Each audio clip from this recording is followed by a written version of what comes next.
Hey, guys.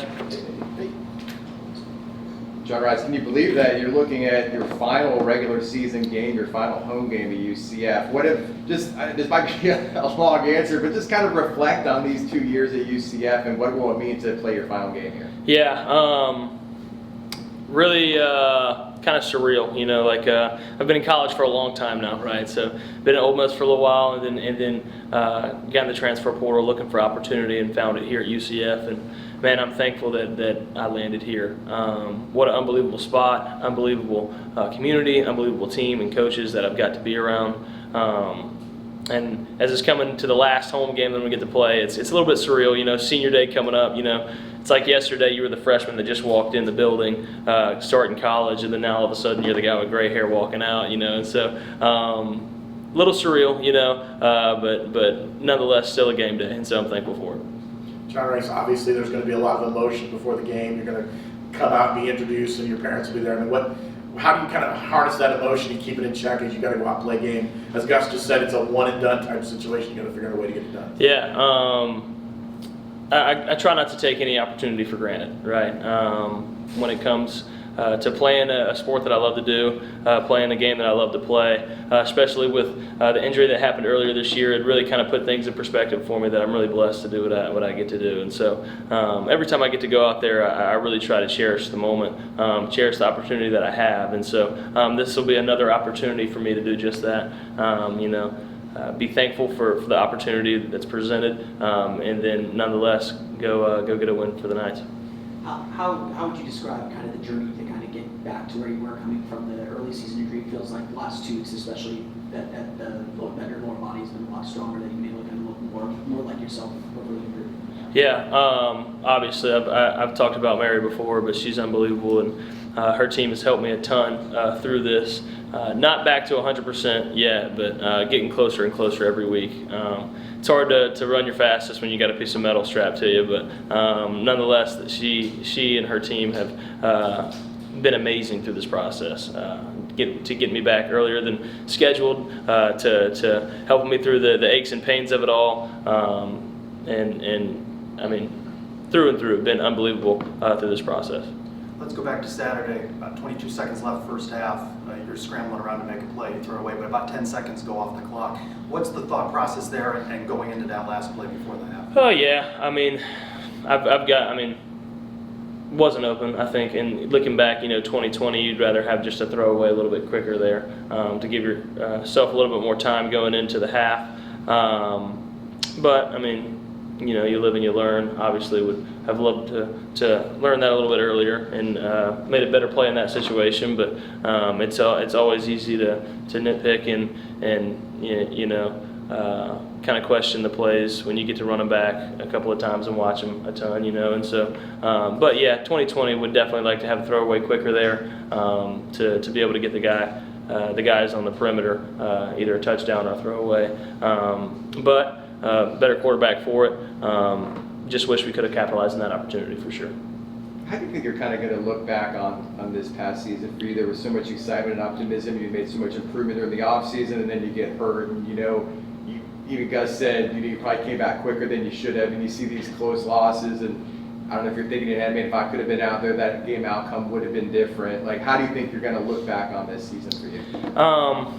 Yeah, I think back, to spring and doing both football, baseball, and having a really fun time in spring ball, and then seeing a lot of improvement through my game and in the football side of it, then into the summer, progressing even more into the fall. Continue to develop and turning myself into the player that I want to be. Obviously, have an awesome first game and then ultimately get hurt, but nonetheless in a win, so super excited about that. And then the roller coaster that was to come, right, of every week stacking days of, trying to get back, right? And it's a lot of the times when guys get injured, it's, hey, he'll be out for 3 weeks, he'll be out for 6 months, he'll be out for, whatever the time may be, and a lot of times people don't think about the time that's put in that 2 weeks, in that 3 weeks, in that 6 months, and there's a lot of long days that you think about being able to get back, right? Being able to take that snap again, and just riding that roller coaster of hey man, I really want to push this thing and get back for this team and continue to show what kind of quarterback that I am.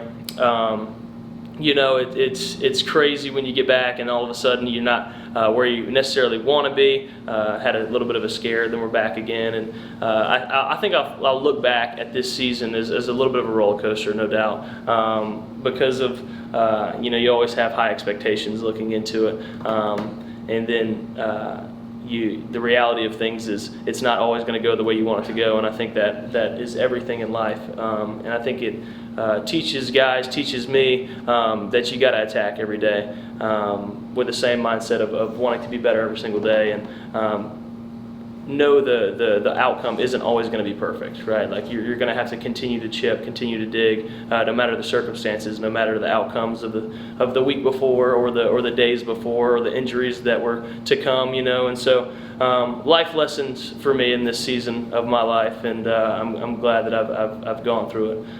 God's got a plan for everybody, and I'm glad that I'm on this plan right now.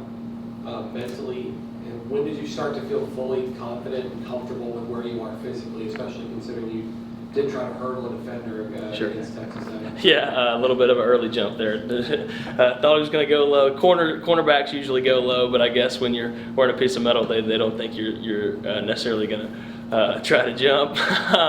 But yeah, I mean, since I've been back, I've had confidence in my ability being out there, right? Understanding that I'm not all the way at 100% running speed, not all the way where I want to be with my legs, but enough to elude and get away, protect myself, to extend plays. Always had the confidence being out there, knowing that may not be at 100% on my right leg, but nonetheless can still elude and make plays. And again, every week has just been a little bit better than the last, right? And so hopefully this week I'm feeling better than I did last week, just like I felt better than the week before that. And so just continue to progress and hopefully, again, to be as close to 100% as possible. Just a quick thought, how long do you anticipate it taking to get to 100%? Because if you do win the game, you'll have some time off in between before the bowl game. Yeah, I don't really know. I've usually I try to be where my feet are, right? And so I usually go in there with the questions of, hey, Mary, what we're doing today, how we're going to get better today, and she's the one that has the intricate plan of the timeline, and Dr. Jablonski and Dr. Levy are obviously have a say in that as well. But my focus is pretty tunnel vision of, hey, how can I get better today, and that's the outcome that the outlook that I choose to have, and so we'll see. We're going to take it one day at a time, but focus is definitely on Houston. What's the quarterback fraternity like when a guy like Jordan Travis goes down? Is there a reach out there? Did guys reach out to you when you went down? How is that amongst your little elite group there? Yeah, definitely. I haven't reached out to Jordan yet. Most likely will in the next week. I know that he's had probably his phone blow up here recently after his injury. Man, it's something that you hate to see, especially having the season that he was having. Unbelievable quarterback, unbelievable dude as well. Definitely going to reach out to him. When I went down, guys reached out to me as well. I think there is a little bit of something there. I know what Jordan goes through, just like Jordan knows what I go through on a week-to-week basis. And so not a lot of people, I think, can relate to the things that we have to go through. And in that, I think there is created a fraternity a little bit. But definitely going to be reaching out the next couple of days to him. Prayers for him. I know that God's got a plan for him, and I'm super excited to see what his future holds. John Rhys, along those lines, I mean, you look at how difficult it is to be durable as a starting quarterback. You look at here in the state of Florida, you just mentioned Jordan.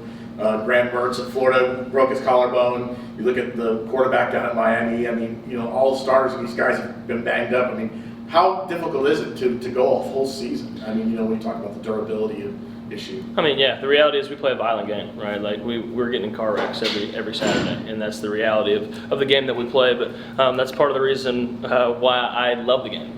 Maybe I have a screw loose, maybe not. But I mean, that's the reality of playing the game that we play. We're going to get banged up just like everybody else on the field, and so it's one of those things that there's a fine line of kind of what I've had to learn this year of when to go get it, when you need to put your body on the line to go get it for your guys, and what other times what's the difference in 2 yards right here, and to be able to give yourself up and protect yourself a little bit. So Yeah, I mean, it's back to your question. Yeah, sometimes it's tough to stay healthy when you have a couple of those scenarios a game where it's like, hey, I got to put it on the line to get a first down here. Or I've got to put it on the line to go get in the end zone here in this situation. Yeah, it's a long season we play, and it's a violent game that we play, and so staying healthy is always the main goal. And so prayers for everybody that got injured this year. For sure, I know that there's a ton of guys around the nation that have been injured this year. But yeah, that's the reality of it.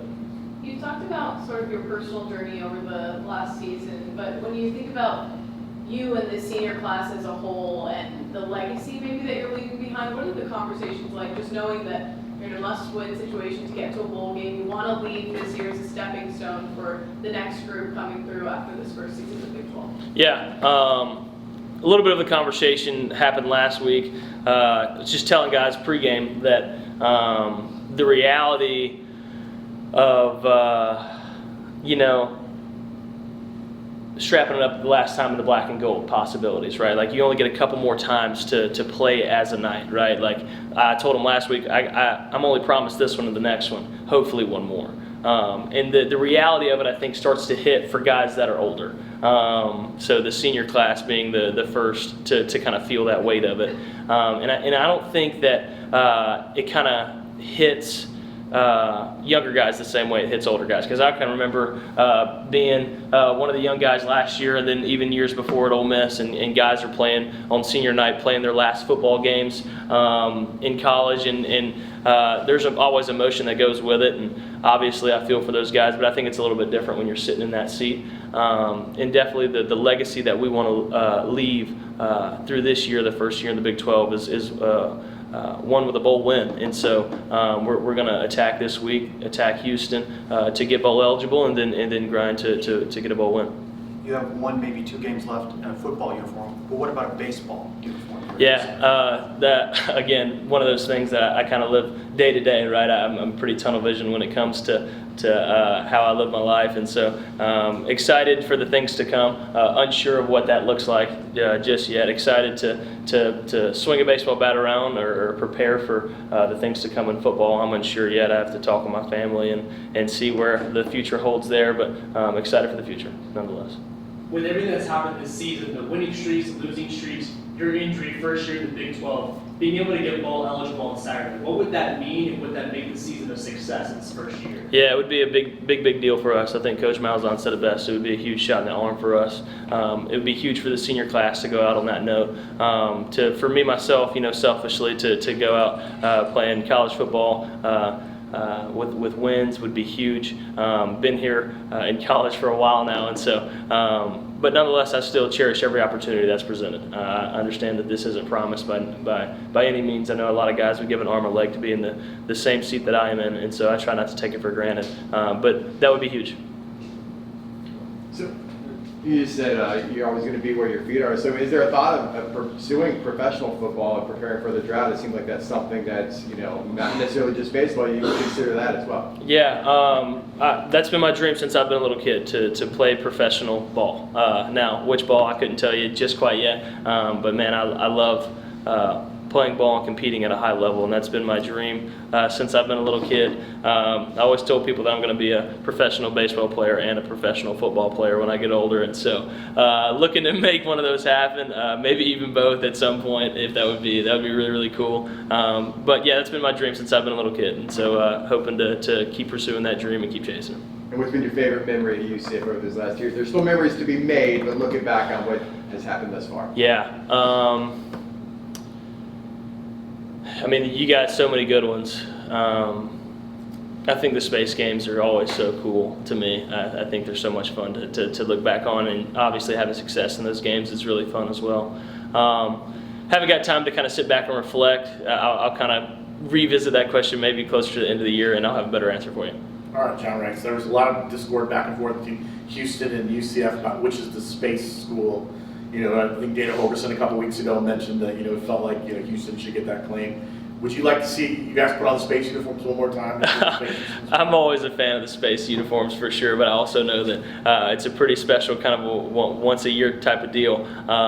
But I think that decision is kind of out of my hands. But obviously, love the space uniforms this year. They were obviously super cool, and I didn't know that there was I guess a battle of the space U going on. But that's really neat to hear, and hopefully we can be deemed that after this game.